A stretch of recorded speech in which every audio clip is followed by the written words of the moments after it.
tardes, hermanos. Bueno, ya nos hemos saludado, así que, pero la costumbre, ¿no? Uno viene acá adelante, dice y saluda, pero bueno, creo que no, no creo que le haga mal a nadie. Y yo pensaba recién cuando cantábamos esta canción, ¿no? Que recordaba, bueno, pensaba, ¿no? Que debemos estar contentos y alegres después de estar en la casa de Dios.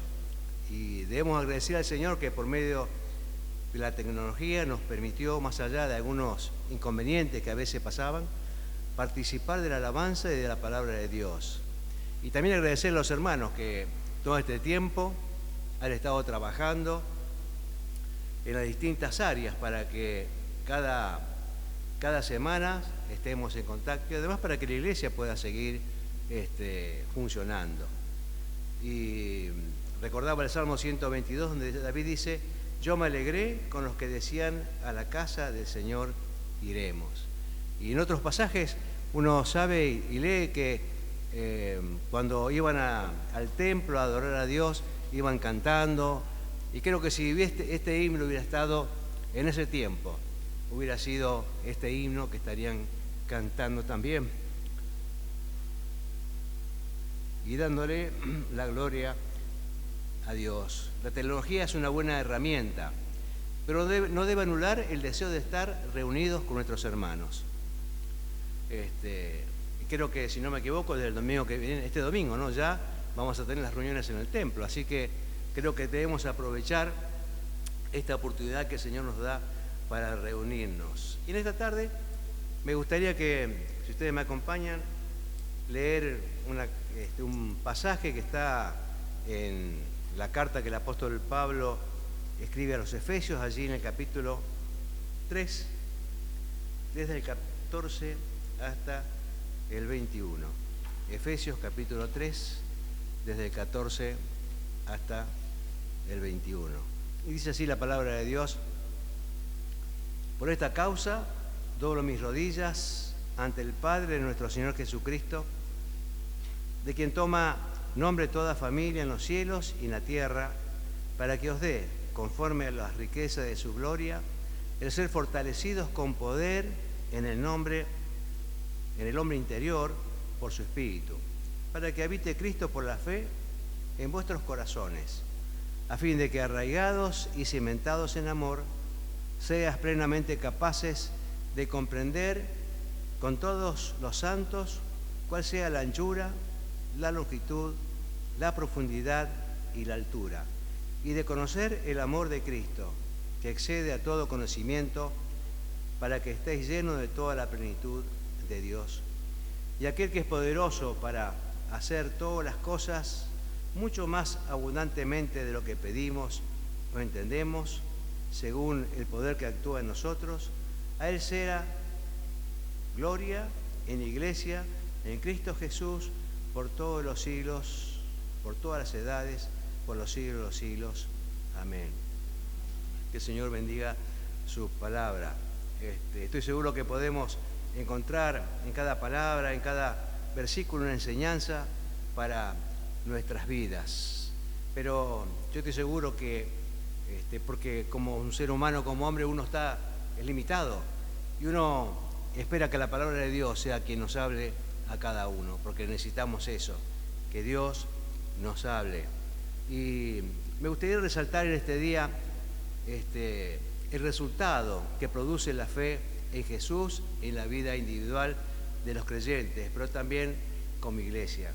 La primera cosa que uno puede encontrar aquí de este resultado que hablamos de la fe en Jesús es la preocupación por nuestros hermanos en la fe, pero también por las personas que no conocen al Señor.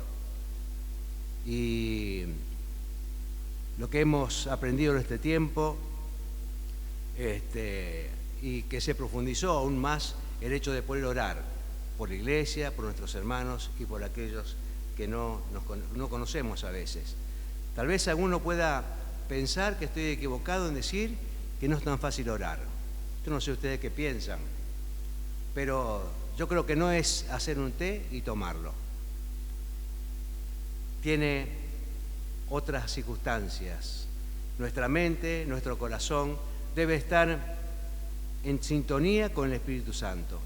A veces las situaciones que nos rodean son un estorbo en nuestra mente y en el corazón. El apóstol Pablo no era ajeno a las situaciones que él vivía.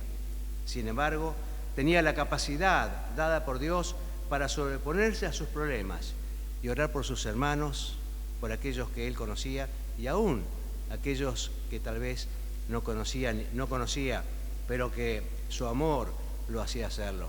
En este tiempo en el cual por la cuarentena no podíamos reunirnos, orábamos por la iglesia, como decía antes, por los hermanos, pero también por aquellos que no conocíamos, pero que nos enterábamos de sus necesidades por los mensajes de WhatsApp, y no por lo que los hermanos enviaban y que nosotros podíamos verlos. Pero me llamó la atención del caso de un chico, de un jovencito, que por Facebook pedía una oración porque estaba muy enfermo. Y realmente, bueno, como seguro que yo y como tantos otros lo añadieron a ese listado que uno tiene para orar. Pero vemos como la gente, ante la necesidad y ante esta situación que hemos vivido, por sí sola, porque a veces uno dice, bueno, hay un papá que pide por un hijo, o un hijo que pide por la mamá, por un hermano. Sin embargo, este chiquito solo se puso allí para que oremos por él. Y aquí vemos cómo el apóstol nos cuenta de su posición física para estar en la presencia de Dios, para orar por sus hermanos. Cuando los judíos oraban, lo hacían puesto de pie con las palmas de sus manos hacia arriba. Y al decir el apóstol que lo hacía de rodillas, era una demostración de humillación, de humildad delante de la presencia de Dios. Y he escuchado y leído de que no todas las personas tienen la misma forma para orar. Algunos lo hacen caminando, otros de rodillas como el apóstol Pablo, otros inclusive acostados en el suelo, de acuerdo a la necesidad y las circunstancias que a veces viven. Y no digo acostados con una almohada, sino digo desparramados en el suelo delante de la presencia de Dios. Pero en realidad Dios no se fija tanto en nuestra postura física, sino en la espiritual. Dice el Salmo 51, al corazón contrito y humillado no despreciarás tú, oh Señor. Otra cosa que también podemos ver y que tiene que ver con el tener a Jesús en el corazón, es que somos parte de la familia de Dios. Como dice acá el apóstol, ¿no? De quienes toma nombre toda familia en los cielos y en la tierra.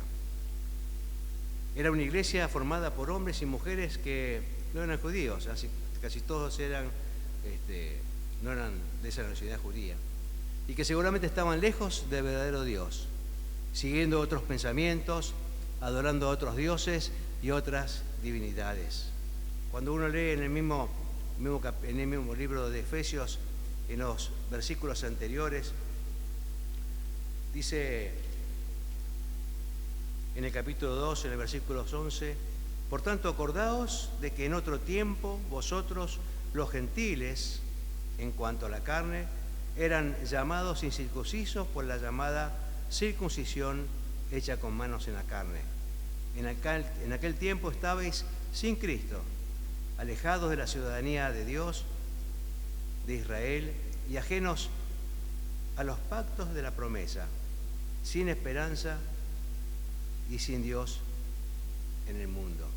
Pero ahora en Cristo Jesús, vosotros que en otro tiempo estabais lejos, habéis sido hechos cercanos por la sangre de Cristo, porque Él es nuestra paz, que de ambos pueblos hizo uno, derribando la pared intermedia de separación.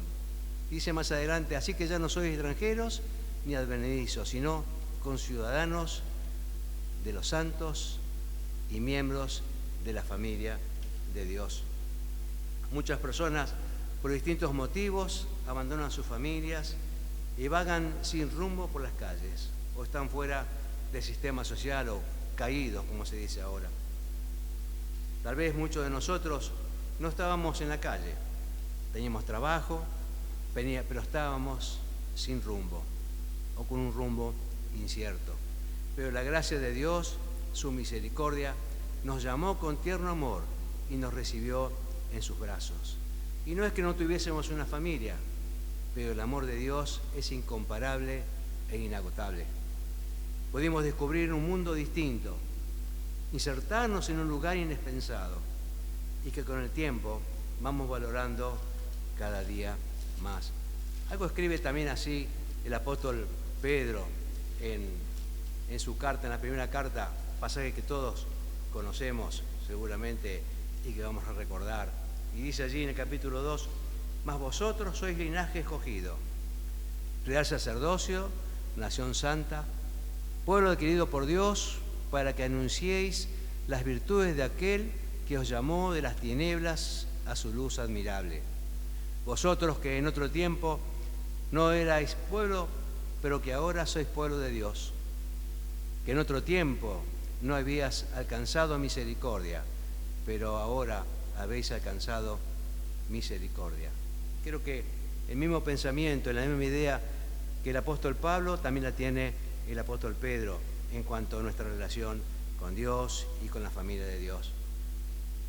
Otra de las cosas que uno puede ver aquí como resultado o como beneficio de tener a Jesús en el corazón es conocer más de Dios y entender sus propósitos para nuestras vidas. Cuando escribe a los Corintios, en la primera carta, dice el apóstol Pablo, el hombre natural no percibe las cosas que son del Espíritu de Dios, porque para él son locura y no lo puede entender, porque se han de discernir espiritualmente. Y creo que una de las cosas que a veces nos cuesta cuando hablamos con alguien que no es creyente, explicar lo que Dios quiere para su vida. Y a veces no pueden entenderlo o no pueden aceptarlo, porque realmente es así. Las cosas espirituales y lo que Dios tiene para nuestras vidas y para la vida de cualquiera que quiera acercarse al Señor por medio de Jesús, no pueden entenderlo hasta que Dios no toca su corazón, hasta que no se conviertan y hasta que no puedan ver la verdad de parte de Dios. Y cuando Pablo escribe la carta a los Colosenses, en el capítulo 1 dice, por lo cual también nosotros, desde el día que lo oímos, no cesamos de orar por vosotros y de pedir que sean llenos del conocimiento de su voluntad, en toda sabiduría e inteligencia espiritual. Pablo tiene un pensamiento que lo puede vertir a todas las iglesias por igual, porque es un pensamiento que viene de parte de Dios, y lo que Dios quiere es que justamente ese pensamiento pueda ingresar a la iglesia, ingresar en las personas y que puedan encontrar allí lo que Dios necesita para nuestras vidas, cómo necesita y cómo necesitamos nosotros a Dios. Pablo, en su generosidad, anhelaba que sus hermanos pudieran expandir su corazón, pero también su inteligencia, para poder entender los propósitos de Dios para sus vidas, pero también para que podamos, en lo posible, explicarle al mundo del por qué toda la humanidad necesita a Jesús en su vida. Creo que es efectivo contar lo que Dios hizo en nuestras vidas, cómo nos rescató de una vida perdida o de una vida que a lo mejor, no digo porque muchos no están, aunque, a ver, uno cuando habla de una vida perdida es porque está en el mundo, pero hay muchas personas que están en la iglesia, como los chicos, y que reconocen a Jesús como su Salvador. Pero también necesitamos ser inteligentes y sabios para presentar el Evangelio. Y si bien estoy convencido que la obra la hace el Señor con su poder, pero debemos ser transmisores adecuados ante cada circunstancia o personas que se nos presentan. Pero Pablo dice también algo importante sobre la fe.